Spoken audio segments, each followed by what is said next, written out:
Chers auditeurs et passionnés de l'étrange, bienvenue dans le podcast du Salon Fantôme. Je suis votre hôte, Sandy Lakdar, et c'est au coin d'un bon feu de cheminée que je vais vous parler d'histoires paranormales, surnaturelles ou encore de curiosités anciennes. À présent, installez-vous confortablement, oubliez la normalité et gardez l'esprit ouvert. Chers auditeurs et amoureux de l'étrange, bonjour. Partons dès à présent dans ce nouvel épisode où je vais vous emmener sur la route de la communication avec les défunts. Mais non, je ne vais pas vous parler pour autant de Ouija, de Spirit Box ou de Medium. C'est pour le coup sur une toute autre route que je vous propose de partir aujourd'hui. Je vous avais déjà parlé dans un épisode précédent des Memento Mori et de différents procédés mis en place pour se souvenir et honorer nos proches disparus durant le 19e siècle. Aussi, en 2025, le deuil, la séparation brutale et définitive avec une personne qu'on aime, est toujours un moment parfois insurmontable pour beaucoup de personnes. Alors on sait qu'il y a de nombreuses étapes à passer pour totalement faire son deuil, mais malheureusement, il n'y a toujours pas de recette miracle. À l'instar du film Eternal Sunshine of the Spotless Mind, où l'idée est de solliciter une société pour ne plus souffrir d'un chagrin d'amour, cette société qui nous fait aller mieux après le décès d'un proche n'existe pas. Chacun fait donc comme il peut pour remonter la pente. Et si de nombreux groupes de parole existent et une multitude de conseils pour réussir à tourner la page existent, tels le yin et le yang, le côté obscur de la communication avec les défunts existe. Car là où il y a un besoin, il y a forcément des sociétés qui cherchent à trouver la solution, et par la même occasion, de se faire de l'argent. Alors, dans un monde où plus personne ne cherche à réfléchir et préfère demander à ChatGPT tout et n'importe quoi, eh bien je vous laisse imaginer ce qu'il va se passer. Je ne devrais même pas dire ce qu'il va se passer, mais plutôt ce qu'il se passe. Parce qu'en fait, ça y est, on le vit déjà.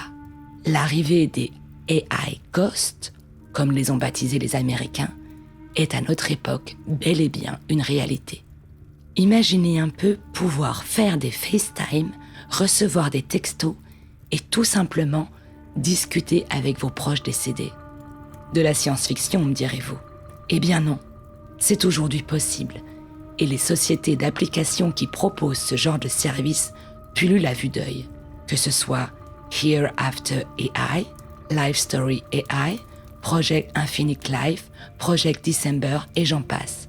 Ces applications et algorithmes font partie d'un ensemble croissant de technologies qui allient l'intelligence artificielle aux données laissées par les individus défunts.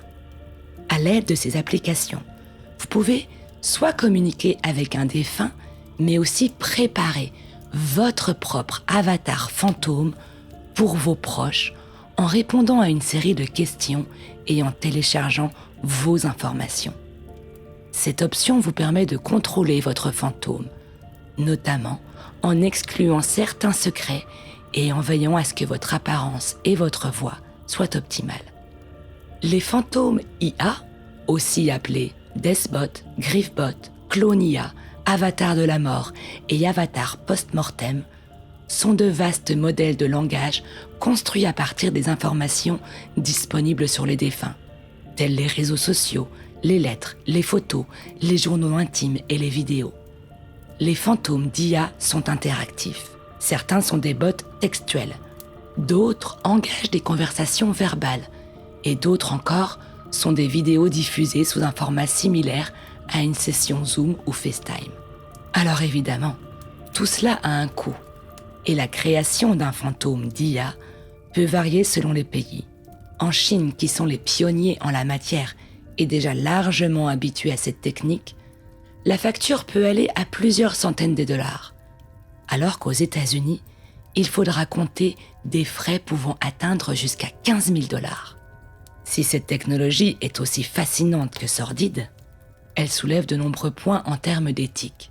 Tout d'abord, si le fantôme posthume a été créé par une entreprise à partir de sources récupérées sur les réseaux sociaux et Internet, il est possible que cette entreprise en soit propriétaire. Les survivants qui utilisent l'IA ne pourraient donc que la louer. Finalement, c'est un peu comme si vous vendiez la mémoire de vos parents. Imaginez par exemple communiquer avec votre grand-mère et lui demander sa fameuse recette des cookies que vous mangiez chez elle lors de vos vacances. La société créatrice de l'avatar fantôme de votre grand-mère pourrait tout à fait créer un livre de recettes avec cette fameuse recette, puisque l'avatar leur appartient. Sans parler qu'il pourrait même vendre l'image de votre grand-mère à des agences de marketing. Et surtout, comment peut-on être sûr que nos proches sont OK d'utiliser leurs écrits, leurs vidéos à de telles fins après leur départ? La question de la propriété intellectuelle est un vrai problème. Et croyez-moi que c'est loin d'être le seul. Par exemple, qu'en est-il si des parents créent l'IA fantôme de leur enfant? Que va-t-il se passer au fil des années? L'enfant doit-il grandir? Ou le fantôme doit-il rester à l'âge où le bambin s'est éteint? De nombreux analystes tirent clairement la sonnette d'alarme et soulèvent également un autre point. À la vitesse où l'IA évolue et se perfectionne, comment ne pas être sûr que l'avatar fantôme ne continue pas après sa mort de rapporter des revenus pour la famille? Par exemple, un célèbre écrivain pourrait continuer d'écrire des livres. Un musicien, sa musique. Un chef d'entreprise pourrait continuer de gérer son entreprise même après son départ. Où sont les limites dans tout cela? Et personnellement, je pense que le vrai danger de ce genre de technologie réside dans l'incapacité de tourner la page. On sait ô combien les réseaux sociaux, nos téléphones et maintenant l'IA sont devenus de vraies addictions dans nos vies. Du coup, est-ce que l'utilisation d'une telle application nous aiderait réellement à faire notre deuil? Ou ne serait-ce pas qu'un simple voile sur nos yeux qui nous permettrait en fait d'ignorer la réalité de leur départ? Vous savez à quel point j'aime le monde des esprits et les fantômes en général. Mais là, pour le coup, je ne peux pas adhérer à cette pratique. La communication avec les défunts est loin de me faire peur. Et je la pratique depuis de nombreuses années. Mais elle est authentique, car le monde des esprits est réel et n'a donc pas besoin d'une oasis d'hologramme. Les esprits vous entendent et peuvent même vous envoyer des signes d'où ils sont. Et j'en ai parlé à de nombreuses reprises dans mes épisodes. Les esprits n'ont pas besoin que l'intelligence artificielle fasse ce travail à leur place. Si vous souhaitez leur parler, faites-le de la plus simple façon qu'il soit et sachez qu'ils vous entendent. Et si vraiment cela vous met mal à l'aise de faire cela chez vous, alors il existe une solution pour vous.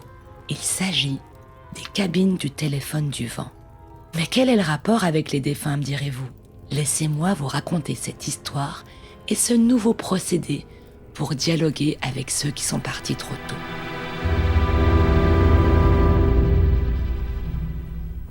Cette idée de téléphone du vent a germé dans la tête de Hitaru Sasaki, un paysagiste japonais qui n'arrivait pas à se remettre de la mort de son cousin en 2010.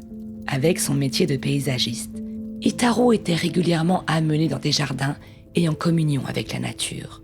C'est ainsi qu'une idée a germé dans un coin de sa tête et qu'il l'a mise en action en décidant d'installer dans son jardin une cabine téléphonique afin de continuer de parler avec son cousin décédé. Cette cabine n'est connectée à aucune prise électrique, aucune connexion téléphonique. Elle est simplement et paisiblement offerte au monde avec un cabinet dans lequel chaque personne endeuillée peut parler à voix haute à celle ou celui qui lui manque. Cette idée n'est liée à aucune religion, aucun mouvement spécifique ou croyance particulière. Le paysagiste japonais a décidé de faire cette cabine parce que, selon ses propres mots, mes pensées ne pouvaient pas être transmises par une ligne téléphonique ordinaire. Je voulais qu'elle soit portée par le vent. Alors au début, la cabine était dans son jardin et il était le seul à s'en servir. Mais à la suite du terrible séisme et tsunami qui a coûté la vie à 15 000 Japonais en 2011, Hitaru a décidé d'ouvrir la cabine à tout le monde. Plus de 30 000 Japonais sont déjà venus parler dans le combiné afin que le vent porte leurs paroles vers leurs êtres chers. Ce concept de cabine de téléphone du vent a été tellement apprécié qu'elle existe aujourd'hui dans de nombreux pays. On en compte une centaine à travers le monde, et même en France, notamment dans l'Est, où la compagnie de théâtre Roulotte en chantier a décidé de créer leur cabine de téléphone du vent. C'est à la suite de la crise sanitaire et cette douloureuse situation où l'accès aux cimetières et aux églises était limité, que la conception de la cabine est devenue une évidence.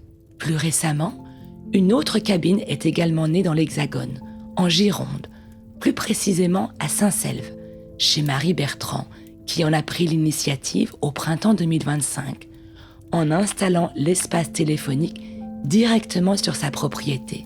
Mais il en existe aussi en Suisse ou dans le désert de Joshua Tree aux États-Unis.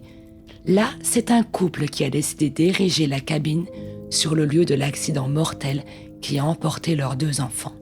Sachez d'ailleurs qu'il existe même un site internet qui référence toutes les cabines téléphoniques du vent à l'échelle mondiale.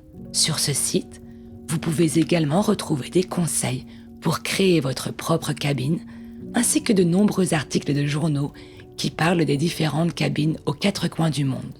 Ce site s'appelle mywindphone.com, c'est-à-dire montelephoneduvent.com. Mais comme vous l'aurez compris, le site est intégralement en anglais. Je trouve cette idée de cabine de téléphone du vent très inspirante. La preuve en est d'ailleurs qu'au départ, c'était une simple action d'un paysagiste japonais en deuil. Et la catharsis qu'il a mise en place pour l'aider s'est décuplée hors frontières et continue de se développer de plus en plus. C'est à mon sens une merveilleuse façon d'envoyer à travers le vent ces mots pour d'une part exorciser son mal et d'autre part un moyen poétique de continuer de parler à ceux qu'on aime sans craindre d'être jugé. C'est sur cette note poétique que notre épisode du jour se termine. Alors je vous embrasse et vous donne rendez-vous très bientôt pour un nouvel épisode du Salon Fantôme.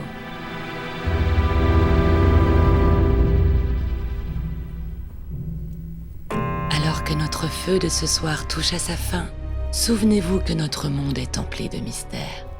Derrière chaque porte fermée, chaque recoin sombre, se cache peut-être une histoire qui attend d'être racontée. Je suis Sandy Lagdar et vous avez écouté le podcast du Salon Fantôme. À très bientôt pour de nouvelles histoires.